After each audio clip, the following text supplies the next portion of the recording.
And then here's another point that you brought up is if you don't quite get around to watering your containers, that's why it's even more important to have some organic material in your mix that holds on to that water while you're sleeping. So can you define organic material? It could be old manure from the fairgrounds or from the Baptist Mission. They have Manure Mountain, I'll tell you. It could be bunny poop. It could be old, and I say old horse manure, preferably horse manure. It should go through a compost. Cow manure is another thing. Cow manure is pretty much weed-free.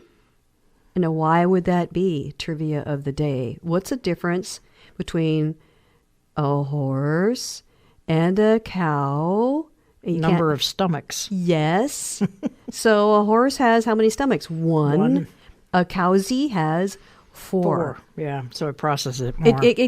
No self-respecting weed seed's going to make it through those 4 chambers.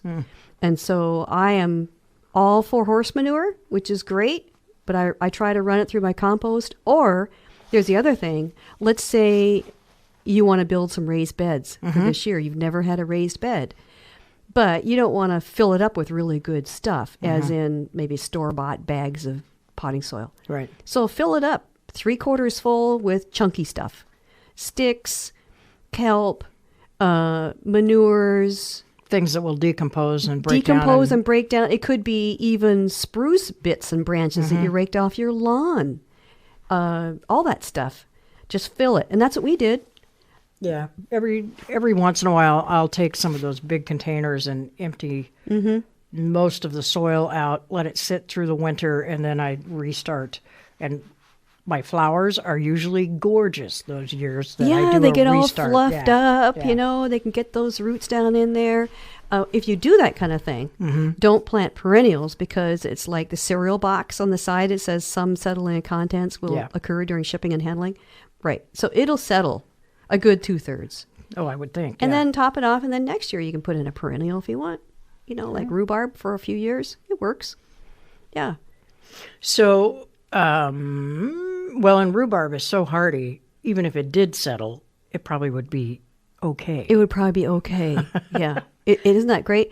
One of my students from Australia, and I wrote about it last week in my gardening column, but one of his prize possessions, so to speak, in his garden was a clump of rhubarb. And who would have thunk that, Australia, but he put it in the shade. He knew what it needed to keep out of that heat and the sun. That's why it does so well here. Yes. And they're water suckers, just like celery. They just, you got to have the water. Yeah. And you can throw anything at rhubarb. That they can take the horse manure and everything else, and they just love it. So sitting here talking about one of the best flower years I had, and I have to admit I have a few perennials. The new roots used to be strawberry fields. Those guys do real well with me because I go in and buy annuals every year. But one of the best years I had, I was using buffalo manure from just going out and picking it up out at out the road. Yeah. And so I'm wondering, how many stomachs does a buffalo have? So if you know the answer to that, call us, and I'll give you a pint glass or a mug. How many stomachs does a buffalo have? Right. Don't Google it. Yeah.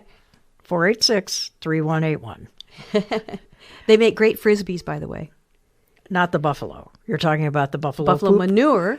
And if you get a little scoop of poop, put it in a 5-gallon bucket. Oh, yeah. Break it up and then dilute it so it looks like watered down tea anyway, and water. And put in a handful of kelp while you're at it.